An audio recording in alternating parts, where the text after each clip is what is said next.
שלום, בסרטון זה נסביר כיצד להגדיר את האתר קפה כדף הבית בדפדפן גוגל כרום שברשותכם. לפני שנתחיל, מומלץ שהאתר קפה יהיה פתוח בדפדפן שלכם. על מנת להגדיר את האתר כדף הבית, נקליק בתפריט על האייקון עם שלושת הפסים המופיע בפינה השמאלית או בפינה הימנית למעלה בתפריט הדפדפן שלכם.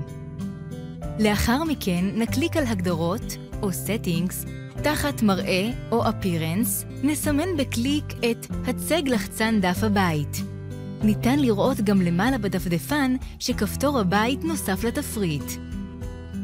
עכשיו לחצו על שנה או Change, כאן סמנו את פתח דף זה, הקלידו את כתובת האתר www.cafe.co.il ולחצו על אישור.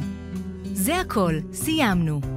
לחצו על הבית למעלה בתפריט ובדקו שהאתר קפה מוצג לכם.